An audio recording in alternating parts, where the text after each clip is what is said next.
la Mindset cu Silviu Nate și Marius Șpechea, podcastul de geopolitică care dezbate dinamica relațiilor internaționale. În episodul de astăzi vom discuta despre însemnătatea celor 10 ani de război în Ucraina și ce provocări implică intrarea în al treilea an de la declanșarea invaziei ilegale și neprovocate a Federației Ruse în Ucraina. Fiind la început de an, poate că este oportun să discutăm despre perspectivele acestui an 2024, care se remarcă ca un an deosebit de important în afacerile internaționale și atât pe plan politic, geopolitic, în mediul de securitate și așa mai departe. Iar primul gând care vine când ne gândim la perspectivele acestui an au legătură cu războiul din Ucraina. Deoarece anul acesta putem, să spunem, comemorăm mai degrabă decât aniversăm, că nu e o aniversare de sărbătoare, 10 ani de confruntări între Rusia și Ucraina și 2 ani de la o invazie efectivă a Rusiei în Ucraina. Fapt care stârnește încă reale îngrijorări, deoarece Occidentul se pare că se află într-o situație de impas în raport cu acest conflict. În situația asta se ridică o serie de întrebări care poate că pot fi interesante pentru cei pasionați și nu numai, pentru că ele devin relevante pentru mediul de securitate european și pentru omul obișnuit la urma urmei, pentru că viața fiecăruia dintre noi poate fi afectată direct și indirect de evoluția acestui conflict.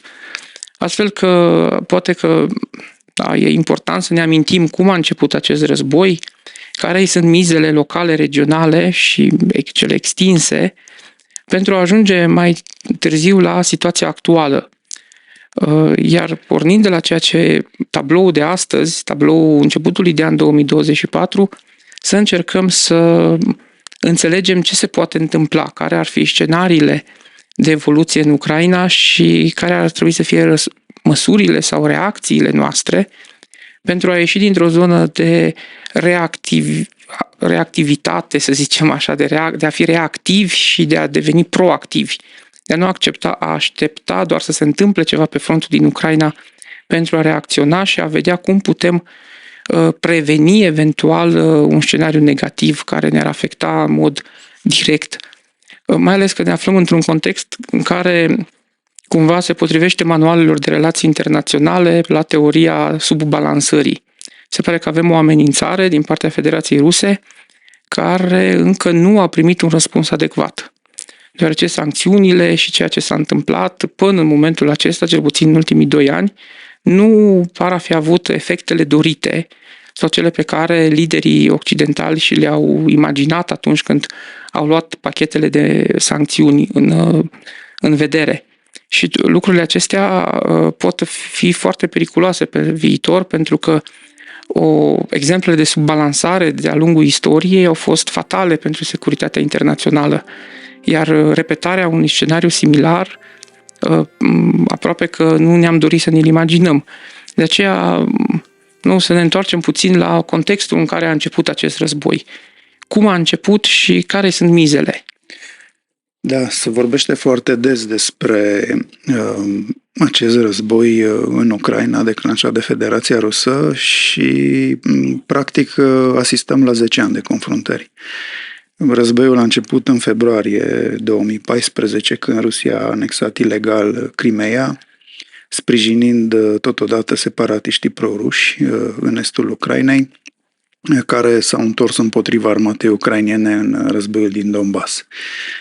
Primii 8 ani de conflict au inclus, dincolo de confruntările militare terestre, incidente navale, război cibernetic, tensiuni politice sporite.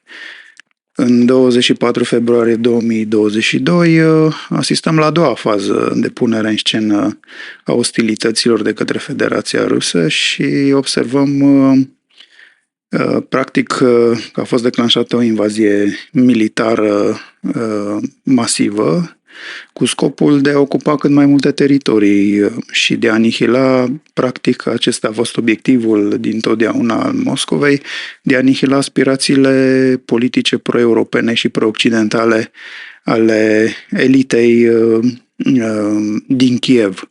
Și practic aceste premise, evenimente care au stârnit reacția Rusiei în 2014 au fost puternic legate de așa numita Revoluție a Demnității, în urma protestelor Euromaidan, cunoscută și ca Revoluția Maidan sau Revoluția Ucraineană. Și din februarie sau practic în februarie 2014, în urmă cu 10 ani, am observat că această revoluție s-a soldat cu protestatari uciși în Kiev, înlăturarea președintelui Victor Ianucovici, care astăzi este exilat la Moscova, deci clar făcea jocul Rusiei la vremea respectivă, și Ucraina și poporul ucrainean s-a reîntors la Constituția Ucrainei din 2004. Practic, în acest moment, sau în acel moment, februarie 2014, acest moment de referință, noi vorbim despre izbucnirea de facto a războiului ruso-ucrainean, declanșarea ostilităților Kremlinului.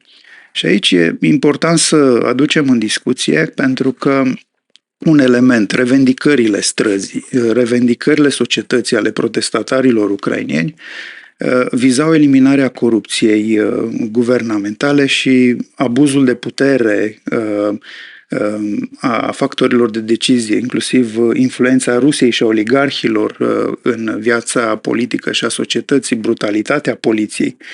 Practic, au fost încălcări ale drepturilor omului și au fost adoptate legi represive antiprotest, care ulterior au fost eliminate. Și, practic, din nou, asistăm cumva la un moment de cotitură, pentru că înlăturarea lui Ianucovici din fruntea Ucrainei a fost perceput la Kremlin ca un indicator al incapacității Rusiei de a mai putea controla politic Ucraina. Și au fost primele semne evidente ale orientării societății și dorinței societății de a îmbrățișa valori europene, valori occidentale, practic intrând în coliziune cu așa presupusele sfere de influență invocate de Vladimir Putin. Practic, vorbind despre acest război și premisele lui de 10 ani încoace, observăm că Vladimir Putin nu dorește o societate post-sovietică care să inspire modele democratice pentru Rusia. Deci cumva a fost un război inevitabil. A fost un război inevitabil din perspectiva Kremlinului. Da, exact. Evident. Că într-un episod, în primul nostru episod de podcast, vorbeam tocmai despre excepționalismul rusesc și despre aceste aspecte ale gândirii imperialiste. Mizele sunt doar locale, regionale, extinse, deși pare o întrebare poate așa simplă, dar e important cumva să răspundem sau să încercăm un răspuns, pentru că a existat în ultimul an o tentație din partea unor zone a societății civile de a spune și în Germania și în România niște contexte de proteste, de mulțumiri față de, să spunem, problema cerealelor sau în America problema ajutorului financiar acordat Ucrainei, de a spune ce ne interesează pe noi.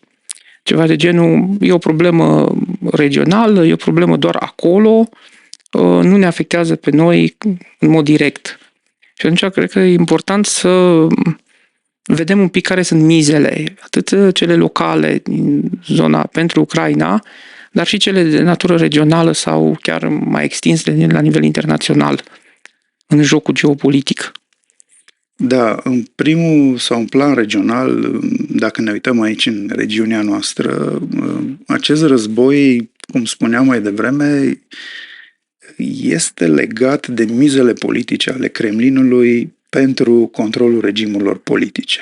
Și în continuare, cel puțin, istoric și în istoria recentă, dar și mai veche, am observat această tendință a Moscovei de a-și imprima propria sa versiune politică în cadrul societăților din vecinătatea sa vestică și nu numai, chiar și în Caucazul de Sud, în Asia Centrală. Deci este, să spunem, mantra politică a lui Putin și a elitei Practic e o Kremlinului. abordare de imperiu care se teme de periferie întotdeauna. Sau Exact. paranoia centrului în raport cu periferia. Exact. Și aici vedem, cum să spun, dimensiunea mizelor politice regionale, da? În raport cu periferia sa. Într-o versiune geografică mai extinsă, războiul vizează cucerirea totală a Ucrainei.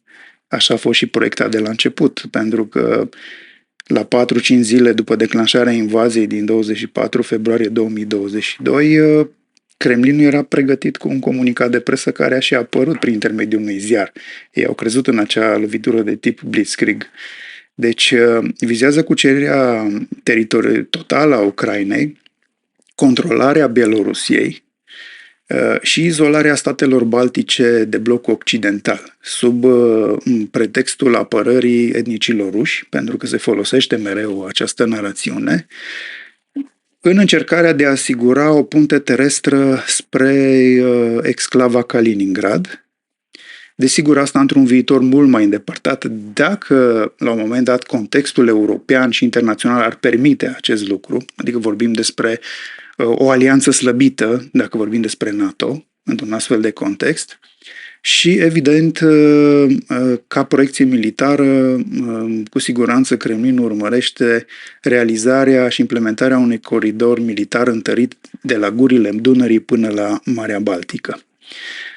Așadar, mizele mai largi ale invaziei ruse urmăresc anularea proiecțiilor militare, comerciale și energetice în Marea Neagră pentru statele membre UE și NATO, în special și ale celorlalți vecini, sau să le condiționeze într-o oarecare măsură, dar mai ales problematizarea securității europene și obținerea de pârghii pentru a condiționa afacerile economice și de stat în raport cu Europa și SUA. O astfel de proiecție de la Marea Neagră la Marea Baltică ar asigura Federației Ruse practic o revenire în circuitul marilor puteri. S-ar face auzit, ar sta la masă, ar conta cuvântul său.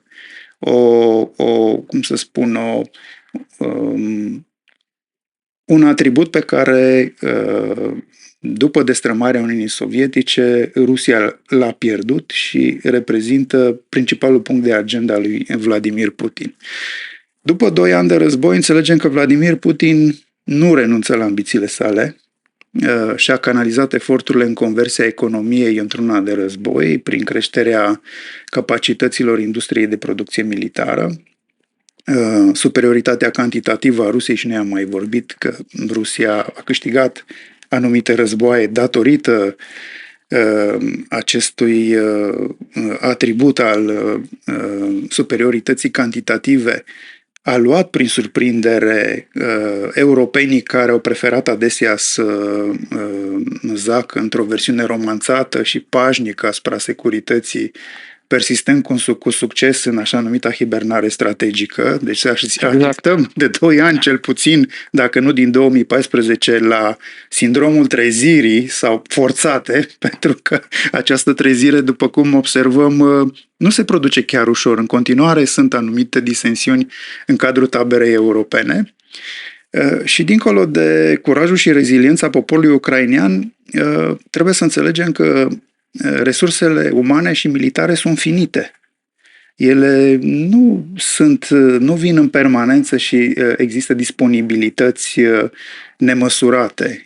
Iar aceste resurse umane și militare finite, încoroborate cu sprijinul occidental redus și pierderile mari din ultima perioadă, au condus la obținerea unui moment favorabil pentru Rusia. Deci, cumva, pe de o parte vedem relația Rusiei cu periferia, așa cum ai spus tu, îngrijorările sau strategia Rusiei în relație cu ceea ce ea numește sferă de influență și mai departe câștigarea unui rol de statut de mare putere prin contestarea arhitecturii de securitate europeană.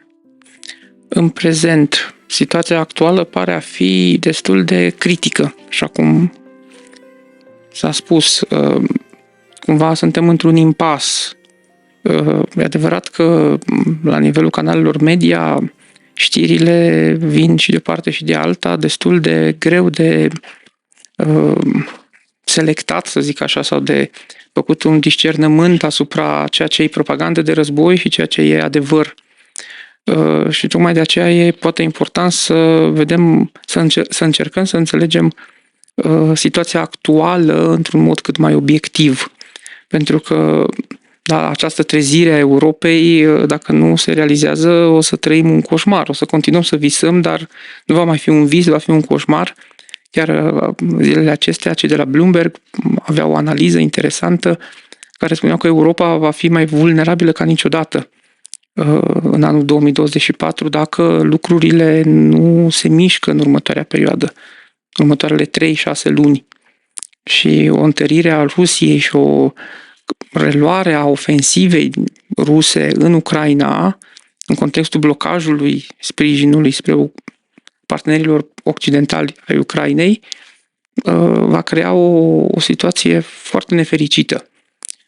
Având în vedere că suntem într-un an electoral, nu doar la noi în România, și în toată Europa și în Statele Unite ale Americii, mizele sunt într-adevăr foarte a noi aproape de supraviețuire, am putea spune, dacă Rusia are niște dorințe de reafirmare. În ceea ce privește Europa, lucrul acesta începe să devină un lucru ce ține de supraviețuirea construcției europene, cel puțin, poate nu neapărat a statelor naționale, dar a construcției europene, dacă lucrurile iau o direcție proastă, cum se pare că se întâmplă, nu vor arăta foarte bine. Da, într-adevăr, situația actuală nu este foarte încurajatoare. Potrivit unui sondaj recent, pe măsură ce războiul intră în al 3-lea an consecutiv, credința ucrainenilor într-o eventuală victorie rămâne pozitivă în rândul la 85% din populație, dar opiniile despre ceea ce înseamnă victorie nu mai sunt foarte clare și unitare. S-au diversificat aceste opinii în cadrul societății ucrainene. Majoritatea respondenților consideră că țara se îndreaptă într-o direcție greșită în Ucraina, iar speranțele de a împinge Rusia înapoi la granițele sale legale sunt eclipsate de accentul pus pe supraviețuire. Exact ce practic încercai să sugerezi și tu. Practic vedem o scădere a încrederii la nivelul societății ucrainene în șansele sale de reușită în acest război. Politica internă a Ucrainei, iarăși, este interesantă în aceste vremuri. Mai degrabă decât cea a Rusiei, începe să pară mai fragilă. Cel puțin așa este evaluată în anumite cercuri analitice. 2 ani de unitate politică, am asistat la 2 ani de unitate politică neobișnuită și extrem de puternică. Mai târziu au făcut loc disputelor publice în plan intern, președintele Zelenski confruntându-se cu critici dure, cel puțin în ultima perioadă. Pe de cealaltă parte, Kremlinul s-ar bucura să valorifice și să instrumenteze îndepărtarea lui Zelenski, fiind greu de identificat un alt actor care să controleze situația și să asigure unitatea publică și a poporului ucrainean. Un alt sondaj al centrului Razumkov, dacă îți amintești că și noi am avut niște participanți la conferința noastră dedicată reconstrucției Ucrainei de la Razumkov Center, un institut sociologic ucrainean, arată că încrederea în președintele Zelenski rămâne la 70%, dar asta registrează o oarecare scădere și se află într-o continuă scădere și este mult mai mare decât încrederea pentru Parlament. Invers, îmi cer scuze, încrederea în Parlament este mult mai mare decât în președintele Zelensky. Și aici dânsul va trebui să facă o echilibristică care nu este deloc ușoară în aceste vremuri complicate, dar are și o, să spunem așa, un colac de salvare, în sensul că populația ucraineană este și societatea ucraineană este în mare măsură aliniată la poziția lui Zelensky de a nu accepta compromisuri față de Federația Rusă în negocieri. Și sondajul Razumkov, al Institutului Razumkov, arată că doar 18% dintre ucrainieni ar sprijini concesii față de Rusia, chiar dacă Occidentul ar înceta complet sprijinul, ceea ce înseamnă că 82% dintre ucrainieni încă vor continua să lupte sau să susțină această politică de stat. Practic asistăm la o ipoteză care a devenit realitate între timp. Din moment ce războiul indică rezultate favorabile, chiar și cu aceste pierderi mari pentru Rusia, Putin nu are un motiv în momentul de față să se oprească. Aici pornim din păcate de la această realitate, iar în acest moment nu există asigurări despre susținerea sau pentru susținerea Ucrainei în 2025, anul următor, și se va îmbunătăți doar dacă Europa va reînvăța să producă arme. Aici este o condiție foarte importantă. Trebuie să se mobilizeze pentru a crește capacitățile industriei de apărare. Doar că lucrul ăsta e foarte greu de făcut peste noapte. E un lucru care nu poate fi scos din joben peste noapte și gata, avem industrie de apărare. E un pic mai greu de... Da, și în cealaltă tabără, Rusia are propriile probleme, evident, cu resursele umane și de apărare, dar păstrează acel avantaj relativ cantitativ. Și citând un oficial al serviciilor secrete ucrainene care invoca un proverb local bine cunoscut, în timp ce omul gras se micșorează, cel slab dispare. Și este un mesaj dur și rece, să spunem așa, dar care reflectă o parte din realitatea pe care armata ucraineană și poporul ucrainean o experimentează în momentul de față ca și posibilă perspectivă, pentru că lucrurile s-ar putea și îmbunătăți totuși. Poate fi și un avertisment ăsta pentru Republica Moldova, în contextul tensiunilor acum anunțate? Cu siguranță poate fi un avertisment și în contextul acestor declarații pe care Tiraspolul s-ar putea să le enunțe în următoarele zile, dar după cum știm, mesajul oficial al Chișinăului este că viitorul Republicii Moldova depinde în mod fundamental de succesul armatei Ucrainei, succesul Ucrainei, pentru că știm care este realitatea geografică a Transnistriei și așa mai departe. Este o zonă care se mărginește cu Ucraina deocamdată și cu Republica Moldova. În această situație, clar, Moscova este mai optimistă, în timp ce la Kiev e normal să predomine un sentiment de frustrare și nemulțumire. Da, plus că am văzut o serie de oficiali occidentali care cumva sugerează că o negociere, o cedare de teritorii, un compromis ar fi mai favorabil sau ar ajuta încheierea conflictului. Ar ajuta, dar poate un pic mai încolo o să discutăm. Pentru Rusia încă nu e momentul. Deci Rusia nu e chiar deschisă, a lansat doar așa o portiță, e undeva o ușă între deschisă pe unde nu prea circulă nici curentul, să zicem așa, dar urmărește obiective mult mai înalte și probabil când își va atinge acele obiective va fi dispusă poate la un compromis de tip înghețare a conflictului și nici de cum la o setare foarte clară a cum să spun, a unui acord sau unei înțelegeri care să implice garanții. Acum, Rusia, având atât de multe teritorii înghețate, e o expert în înghețare de conflicte, le gestionează foarte favorabil, adică cel puțin favorabil în interesul lor. Menținerea în zona gri, nu? Și Da. practic exploatarea acestor incertitudini, că menținerea în incertitudine practic creează instabilitate ușor de exploatat de către cel puternic. Dacă extindem și privim la conflictele din spațiul post-sovietic, observăm un tipar de genul ăsta. Da? Peste tot avem conflicte înghețate care sunt un punct de presiune al Rusiei în zonele respective. Deci, Da.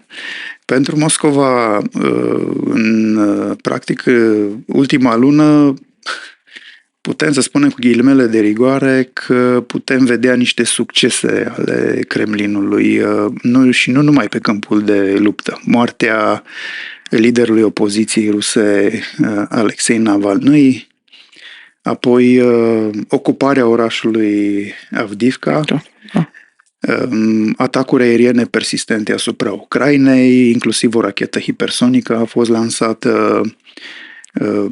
A mai venit așa să completeze cu floricerele de rigoare și poate chiar cu anumite certitudini remarca malițioasă a lui Donald Trump, care încuraja Rusia să atace aliații NATO care nu-și asumă cheltuieli sau costuri cu apărarea minime de 2% din PIB. Și cumva ceea ce îngrijorează și Occidentul, capacitatea Rusiei de a menține un flux de numerar fără precedent susținut din vânzările de petrol. Deci Rusia a rezistat în tot acest efort din punct de vedere economic pe care, evident, îl canalizează în industria de apărare și în efortul dovedit cumva că a fost o iluzie aceea în care noi, europenii, am crezut că dacă nu o să mai cumpărăm gaz și petrol de la ei, ei vor avea o problemă. Și se pare că au schimbat piața doar și vând și mai mult decât vindeau atunci. Au schimbat piața și, pe de altă parte, trebuie să ne uităm la faptul că nu toate circuitele de aprovizionare, în special în zona tehnologică, au fost oprite total.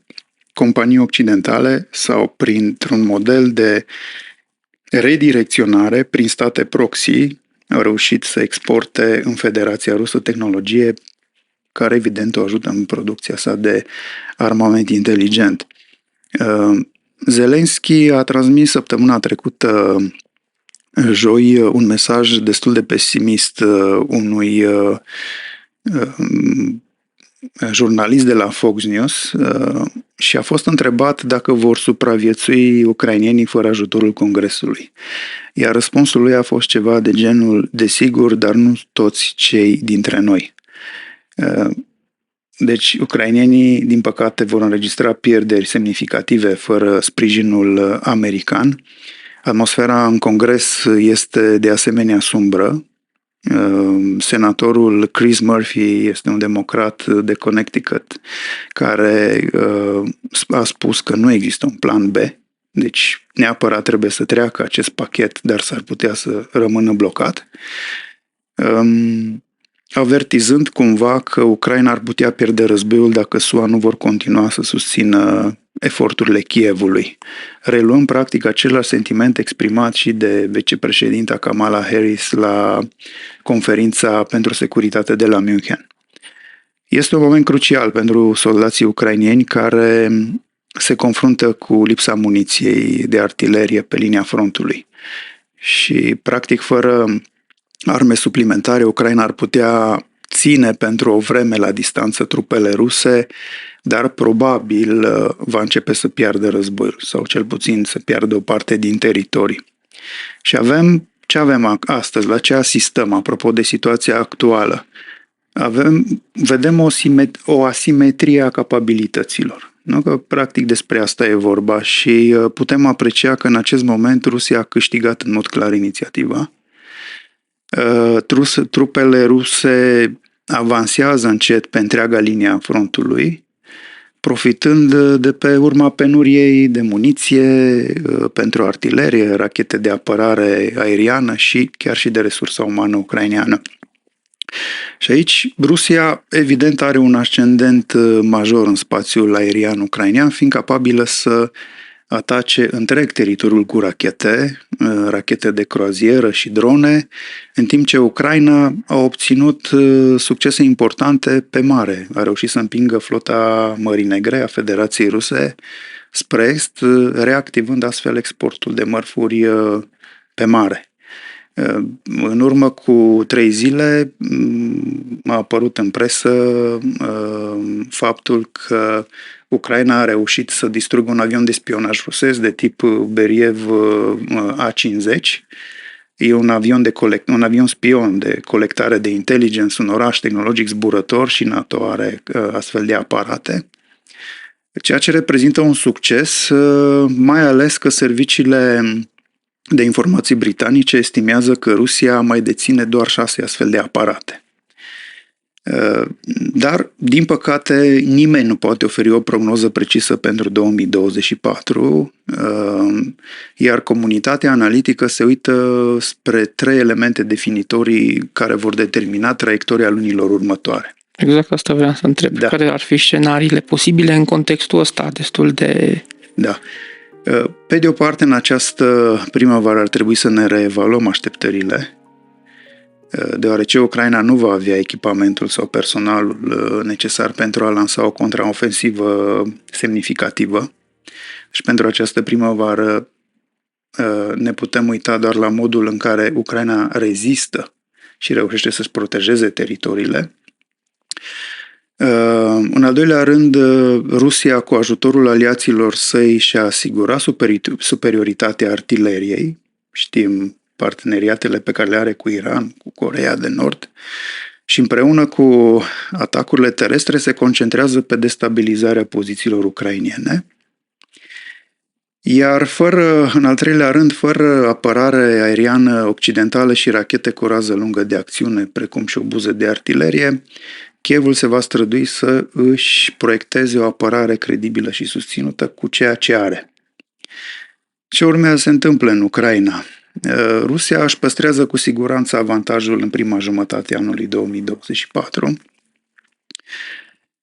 și deși este posibil, sau cum să spun, deși este mai degrabă puțin probabil un câștig strategic notabil pentru Rusia, deci nu putem vedea deocamdată un câștig definitoriu care să mulțumească Kievul în momentul de față. Atacatorii vor continua să câștige teritorii și așezări mici pe tot parcursul liniei de front. Aceasta pare să fie o tendință. Iar în a doua jumătate a anului, situația livrărilor și stocurilor de muniție din Ucraina ar trebui să se îmbunătățească datorită creșterii producției occidentale, iar primele avioane F-16 ar trebui să sosească tot atunci. Mai este interesant că Kievul va adopta o nouă lege privind mobilizarea de noi soldați recrutați care vor ajunge în prima linie undeva prin toamnă. Privind spre Marea Neagră, este puțin probabil ca Rusia să poată contracara amenințarea reprezentată de dronele navale și rachetele de croazieră ale Ucrainei. Așadar, cel mai probabil, Ucraina își va putea menține deschise rutele maritime de export. Și legat de scenarii, scenariul pozitiv, pachetele occidentale de sprijin sunt aprobate. Asta ar fi scenariul pozitiv. Șansele de reușită ale forțelor armate ucrainene cresc în 2024. Asta nu înseamnă că s-ar hotărî și Congresul în cele din urmă, ar exista un consens la nivelul Camerei Reprezentanților și șansele armatei ucrainene ar crește pentru a elibera regiunile sudice, cu potențialul de a anula coridorul terestru către Crimea. Acesta este un culoar foarte important logistic pentru aprovizionarea armatei Federației Ruse. S-ar crea în această situație condițiile pentru pregătirea unei operațiuni de eliberare a Crimeei în anul viitor. Și cumva a doua sarcină a forțelor armate ale Ucrainei ar fi de a împiedica Rusia să străpungă frontul din Donbass.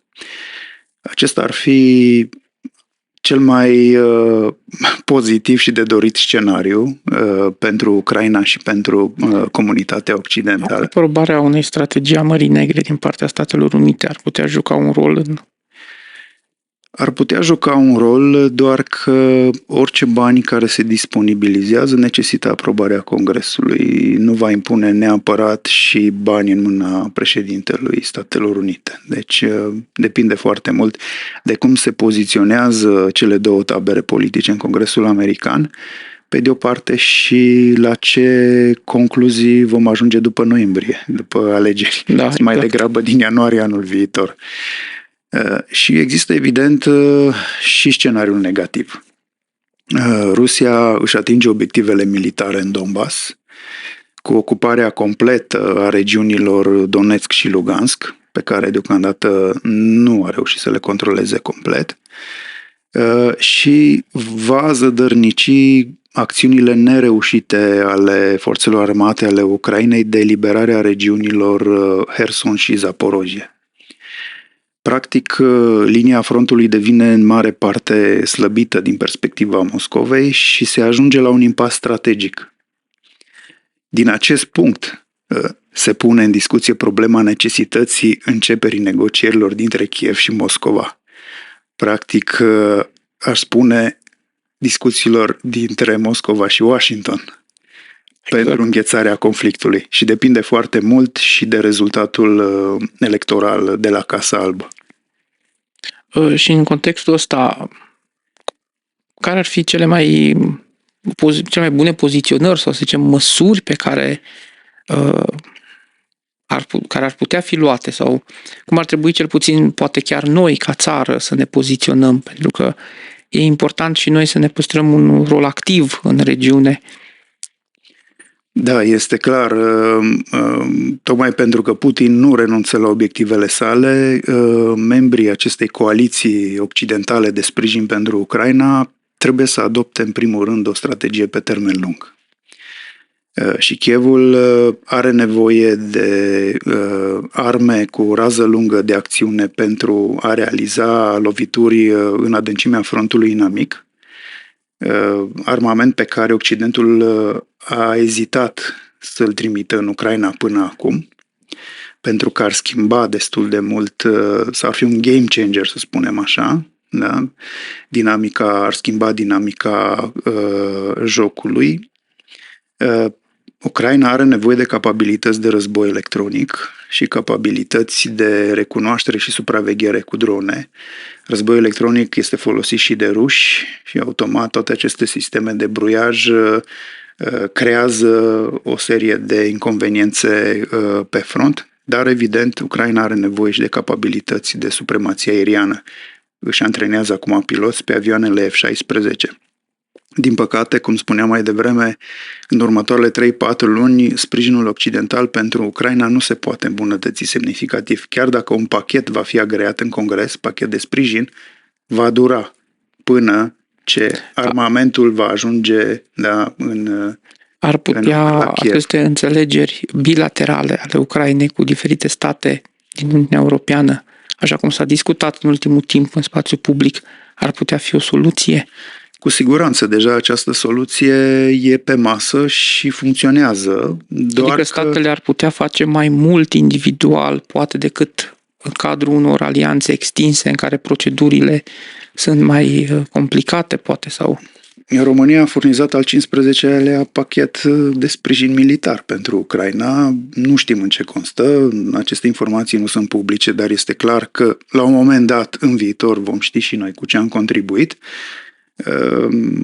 Această perspectivă a angajamentelor bilaterale funcționează atâta timp cât și va funcționa în continuare cât timp SUA nu se arată extrem de angajată, da? Sau Congresul American nu va adopta un astfel de pachet, dar împovărează pe de altă parte și economiile statelor europene. Asta e evident. Da.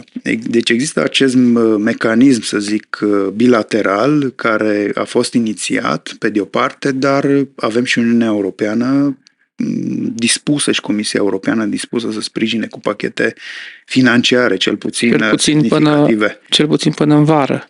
Pentru că și aici e un moment, un prag important.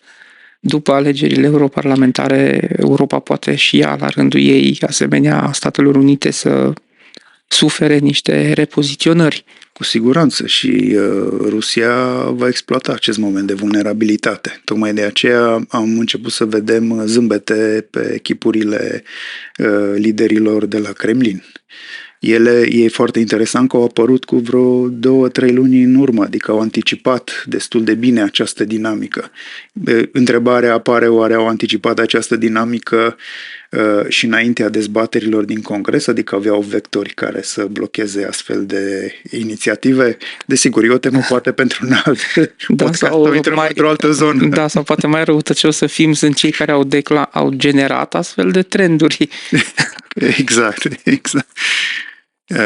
Când vorbeam despre mizele extinse ale Rusiei și contestarea arhitecturii de securitate europeană, unul dintre obiectivele lui Putin, apropo de măsurile care trebuie luate, îl reprezintă discreditarea capacității SUA de a contribui la apărarea europeană. Această gândire nu face altceva decât să stimuleze provocarea unei fracturări a relației transatlantice în cadrul NATO. E clar că în absența unui ajutor militar suplimentar din SUA, Ucraina ar putea pierde războiul, cum ziceam mai devreme. Și aceste întârzieri determină Ucraina să nu poată contracara atacurile rusești la fel de eficient precum le-a gestionat în ultimii 2 ani. Prin urmare, Europa, inclusiv Germania, trebuie să facă tot posibilul pentru a se asigura că Ucraina va putea rămâne în luptă. Chiar dacă acest sprijin din SUA implică întârzieri suplimentare. Și de ce e important acest lucru? Că pentru Europa, susținerea Ucrainei este mai puțin costisitoare decât a face față unei victorii a lui Putin. Și trebuie să gândim în perspectivă această idee. Mai mult, pierderea războiului de către Ucraina ar pune în pericol întreaga ordine internațională bazată pe reguli. Deci, practic, asistăm exact la aplicarea acelei teorii în care, dacă pacea e mai scumpă ca războiul rămâne funcțional, să zicem așa, rămâne o variantă mai acceptată. Exact. O victorie a Rusiei ar încuraja, practic, alte state conduse de regimuri autoritare să folosească forța militară pentru soluționarea disputelor politice și ar determina o creștere a arcului de instabilitate globală. Și aici elocventă este declarația Giorgiei Meloni, doamna prim-ministru a Italiei, care săptămâna trecută a afirmat că dacă Rusia nu ar fi invadat Ucraina, cel mai probabil Hamas nu ar fi lansat un astfel de atac împotriva Israelului. Este într-o oarecare măsură o sursă de inspirație și, mai mult decât atât, o strategie de a provoca puncte de tensiune multiple pe glob prin proxiuri. Iranul care susține Hamas, Iranul care are un parteneriat și o relație foarte bună cu Rusia și așa mai departe. Și aici deja vedem, să spunem, n-aș spune lumința de la capătul tunelului, dar vedem un fir, da, al acestui potențial ca anumite state sau grupări conduse de lideri autoritari, într-o oarecare măsură, să se simtă inspirați de succesul Rusiei, care a încălcat în mod flagrant dreptul internațional. Și aici, ca să închei, să zic, și punctul de vedere, e clar că România trebuie să-și optimizeze industria de apărare pe de o parte pentru a susține Ucraina în acest război și pentru propria ei securitate, dar să-și învețe din experiențele de război din vecinătate pentru a se pregăti mai eficient. Totdeauna în urma unor astfel de conflicte se trag anumite învățăminte și e foarte important pentru noi să consolidăm relațiile cu aliații și partenerii strategici, dar și să devenim un avocat pentru cauza Ucrainei. Pentru că, așa cum spuneam mai devreme, este mult mai costisitor să facem cu toții în Europa ulterior față unei victorii a lui Putin. Opiniile participanților la dialog reprezintă doar puncte de vedere individuale și nu ale vreunei organizații la care aceștia sunt afiliați. Feedback-ul dumneavoastră este important. Ne puteți încuraja sau critica pe pagina noastră de Facebook, iar sugestiile tematice sunt binevenite. Îi adresăm mulțumirile noastre compozitorului român de muzică de film, Sebastian Androne Nakanishi, pentru acest generic muzical splendid. Până la un nou episod mindset, realizatorii acestui demers, Silviu Nată și Marius Pechea, vă doresc momente geopolitice senine. Pe curând!